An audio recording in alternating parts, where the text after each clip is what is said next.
Bom, hoje vamos falar sobre a inspeção na semiologia do tórax. O que importa na inspeção desses pacientes. Então, começando nesse primeiro slide, quero mostrar para vocês que a inspeção já começa fora do tórax, né? Com, por exemplo, a inspeção da cianose em extremidades, por exemplo, como este paciente pode denotar um quadro mais grave, né, de patologia pulmonar com hipóxia, né?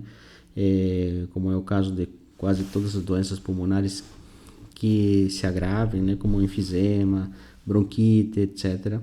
Né? Sempre lembrar que a cianose das extremidades às vezes pode te confundir porque o clima frio também pode fazer isso, mas daí você tem que olhar se existe cianose central, ou seja, por exemplo, cianose mais perioral ou língua, que denota mais uma cianose central.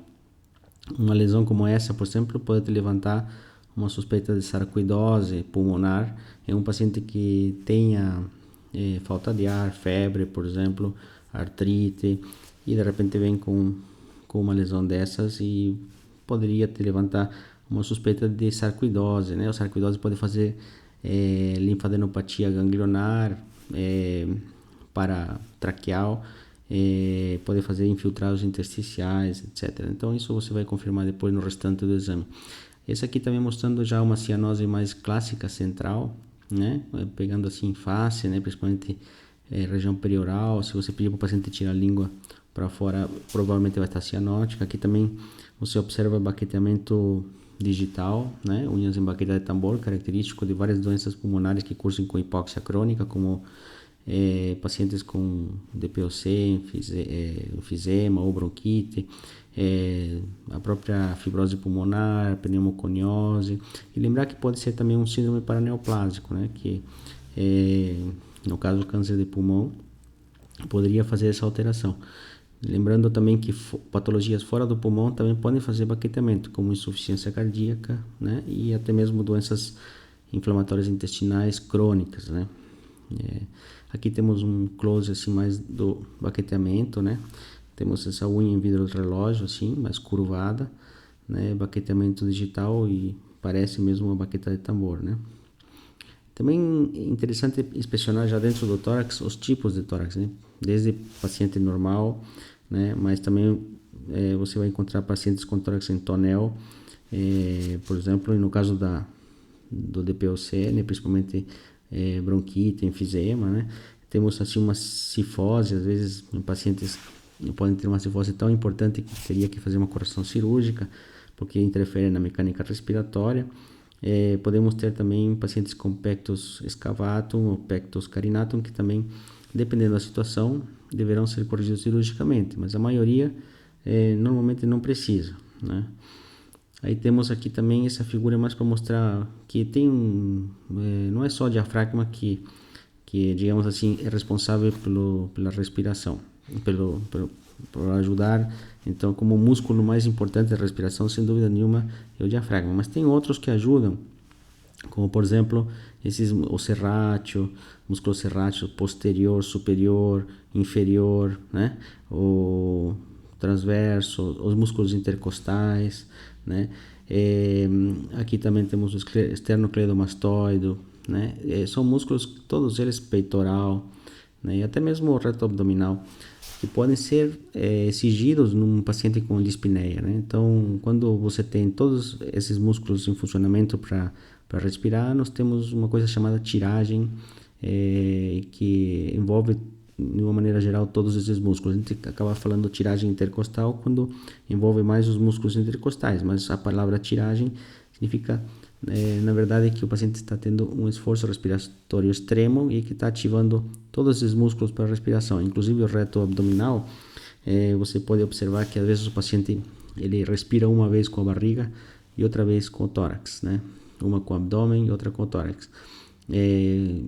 Assim, isso se acontecer, você tem que pensar que possa estar evoluindo para uma insuficiência respiratória. Normalmente, na respiração normal, você tem uma respiração onde o tórax e o abdômen respiram concomitantemente, ou seja, você percebe a movimentação, melhor dizendo, né, a movimentação do abdômen e em relação ao tórax é concomitante. Só que nas mulheres ocorre uma movimentação mais do tórax, predominantemente, e nos homens do abdômen, né? Mas os dois são concomitantes, né? Já aqui na tiragem, então, não são concomitantes normalmente, quando o esforço é muito grande, e ainda por cima tem a tiragem com a visualização dos outros músculos, né, no ato de respirar, né? Aqui também na inspeção, uma coisa interessante é você ter às vezes uma retração costal, intercostal, né? Você traduz isso no exame físico na hora que o paciente inspira, em lugar do tórax expandir, tem uma área que retrai, mostrando aqui como a principal doença que faz isso é a atelectasia, né? Que é um colabamento, né, do pulmão, né, nesse local, seja por colabou porque tem uma rolha de catarro lá dentro, ou porque tem um tumor que obstruiu, enfim, a causa é outro capítulo, né? Aí então temos os diferentes, na inspeção também você pode encontrar os padrões respiratórios, né? Por exemplo, nós temos aqui esse paciente aqui, vamos ver se eu consigo passar aqui, um paciente com uma dispneia, né, e usando a musculatura acessória, né, vocês podem ver aí, esternocleidomastoide, músculos intercostais, então tá com tiragem intercostal, com insuficiência respiratória, encaminhando-se para uma insuficiência respiratória. Depois nós temos aqui um paciente com lesão neurológica, que pode eventualmente ter uma respiração irregular, assim, com períodos de apneia, né? Como aí, por exemplo, vocês viram, depois ele retorna, mas não tem um ciclo verdadeiro respiratório. É quando você tem uma lesão neurológica importante e pode ocorrer essa respiração apneústica.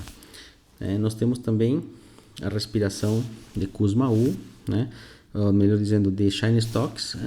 A Cheyne-Stokes se caracteriza por o paciente fazer e começa a fazer uma respiração cada vez mais rápida, chega a um cume, depois vai reduzindo, né? Como vocês podem observar, vai reduzindo o parâmetro respiratório, e de repente faz uma apneia, né? Aí faz uma apneia, por exemplo, e depois repete o ciclo. Começa agora a apneia, né? Depois vai repetir o ciclo, começa com respirações curtinhas e vai se acentuando, e depois volta a repetir o ciclo e assim por diante. Isso se chama respiração de Cheyne-Stokes. E por último, a respiração de Kussmaul, né, que temos uma paciente geralmente com cetoacidose diabética. Tem um gráfico aí da respiração tipo paliçada, onde você tem um ciclo expiratório maior que o inspiratório, na tentativa de eliminar gás carbônico para diminuir a acidose metabólica, que pode ocorrer em qualquer doença que curse com acidose metabólica, mas principalmente a cetoacidose diabética, mas poderia ser um paciente renal também crônico descompensado. E por último temos uma tabelinha que resume assim as principais patologias, o que você pode esperar na inspeção de cada uma delas, né? Por exemplo, na asma você pode ter hiperinsuflação, né? Pegando aqui a atelectasia, aquela retração costal, o tórax entonel no enfisema, né? Tem um abaulamento no pneumotórax por excesso de ar. Então, várias coisas que podem ocorrer, que você pode fazer diagnóstico, e outras que eu falei antes, né? Como a sarcoidose, né? A cianose central e muitas outras. Então, lembrar sempre que a inspeção te pode dar indícios de várias doenças de pulmão, né? Muito obrigado, até a próxima aula.